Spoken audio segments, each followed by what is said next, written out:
ચલો દોસ્તો નમસ્કાર. આજે 26 તારીખ છે, 26 માર્ચ અને 11 છે આજે. તો કેવું છે આજે જોઈએ આપણે. પરમ દિવસે અહીંયા અમદાવાદની અંદર દુર્ઘટના થઈ ગઈ હતી કે રાત્રે વટવાની અંદર મેટ્રો ટ્રેન બુલેટ ટ્રેનની જે ક્રેન હતી એ ઉપરથી નીચે પડી ગઈ હતી. જેના લીધે મુંબઈ અમદાવાદનો જે રેલ વ્યવહાર હતો એ ખોરવાયો હતો અને અમારે એમાં ફસાવાનું થયું હતું. મમ્મીને જવાનું હતું સુરત સવારમાં. પછી શું થયું ચાલો સાંભળીએ આપણે. શું થયું પછી પાછા આવ્યા વાગ્યા તો કે ટ્રેન રદ. કેટલા વાગ્યાની ટ્રેન હતી? 7 વાગ્યાની હતી. 4 વાગે મેસેજ કર્યો હતો તો 4 વાગે તો કોણ મોબાઈલ લઈને બેસે, એટલે 7 વાગ્યાની ટ્રેન હતી. પછી પાછા આવ્યા. પછી 9 વાગે 9:45ની બસમાં ગયા અને 4 વાગે પહોંચ્યા. ક્યાં? સુરત. નક્કી કેટલા વાગે પહોંચી જાય ટ્રેનમાં? ટ્રેનમાં 11 વાગ્યા પહોંચી જાય. ઓહો. 4 વાગે પહોંચ્યા. બધા જય સ્વામિનારાયણ. જય સ્વામિનારાયણ. તમે ક્યાં કહેતા? અમે તો ક્યાંય નથી ગયા, અહીંયા જ છે. કેમ? બસ. બાકી કેવું મોજ? હો મોજ. કેમ નવા કપડાં પહેર્યા છે? નવા કાંઈ નથી, જૂના જ છે. એવું છે? સારું. આ વાળ કપાય તમે? તો દુકાનવાળો તોલો નથી? બીજી જગ્યાએ. ક્યાં? પાછળ અર્બુદામાં. તો દોસ્તો સોમવાર રાતથી રવિવાર રાતથી લઈને છેક મંગળવાર રાત એટલે 30 કલાક જેટલો સુધી સમય સુધી ટ્રેન વ્યવહાર ખોરવાયેલો રહ્યો અમદાવાદ અને મુંબઈ વચ્ચે. ઘણી બધી લગભગ 50 જેટલી ટ્રેનોને અસર થઈ. અમુક 33 જેટલી ટ્રેનો તો રદ થઈ ગઈ હતી.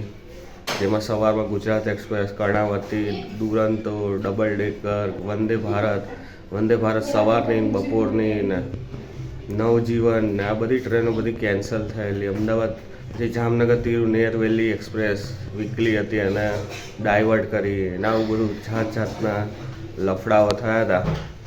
અને અમે ત્યાં પહોંચ્યા અને કે હવે કેન્સલ છે ટ્રેન. પછી મેં તો શું કરવું, હવે પાછા આવ્યા.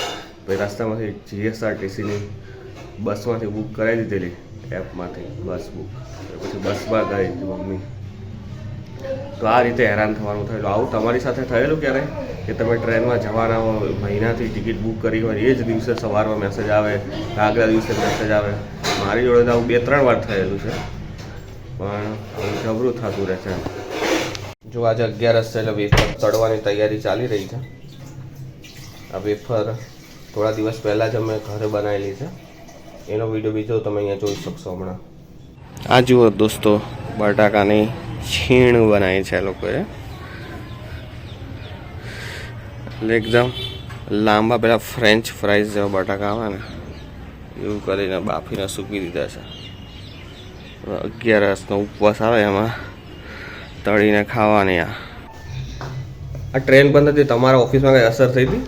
ના ભાઈ, અમારા ઓફિસમાં તો બધા આવી હતા જે ટ્રેનમાં આવવાવાળા. કેમ, કોઈ ટ્રેનમાં આવે છે? 3-4 જણા છે જે ટ્રેનમાં આવે છે. ક્યાંથી આવે? નડિયાદથી. ક્યાંથી? નડિયાદ. ઓહો, છેક નડિયાદથી. તો બી આવી ગયા હતા એ લોકો તો. એ લોકો બીજી ટ્રેનમાં આવ્યા છે કે પતા નહીં, એ લોકો આવી ગયા પછી થયું હશે.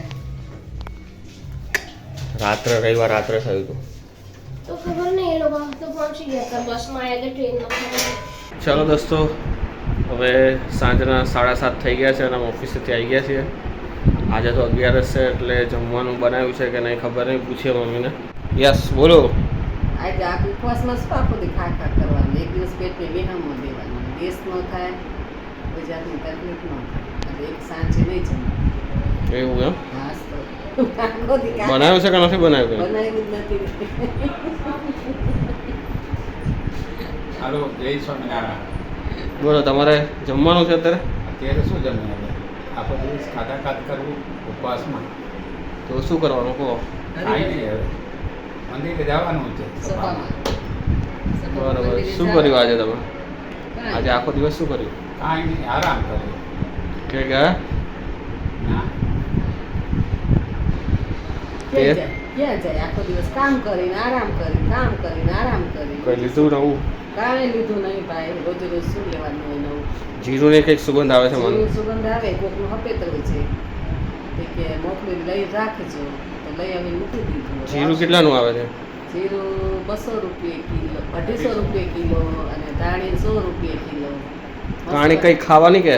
ખાવાની નહીં, શાક મસાલાની દાણી, ધાણા જીરાની દાણા દાણી. જીરાની દાણી ઈ કેવી રીતના ઉગે? એ કેવી રીતના ઉગે? કોથમરી થાય પેલા ને પછી ખોમકા આવે એટલે દાણા થાય એમ. એવું હોય એમ? હા. કોથમરી દાળ પછી રોટલા. અરે ભગવાન. તમે જોયેલી ધાણી ઉગતા? જોઈને ક્યાં વાવેલા? ખેતરમાં વાવ. તમારા ખેતરમાં વાવતા તમે ધાણ? હા. પછી પછી શું થાતી પછી એને શું કરતા? કાંઈ નહીં, ખાવામાં કામ આવે. ધાણા લઈને જીરું, ધાણા જીરું કરીને બધેથી વેચી નાખીએ, બીજું શું કરવાનું? થોડી થોડી બરાબર. વાર આખા વર્ષની થાય એટલે વાવવાનું. સારું, ત્યારે વાંધો નહીં. ચલો દોસ્તો, તો આજના વિડીયોમાં બસ આટલું જ. હવે આવતીકાલના વિડીયોમાં વધારે જોઈશું આપણે. ત્યાં સુધી જેને ચેનલને સબસ્ક્રાઈબ ના કરી તો સબસ્ક્રાઈબ કરી લો અને વિડીયોને લાઈક કરો, શેર કરો. જય હિન્દ.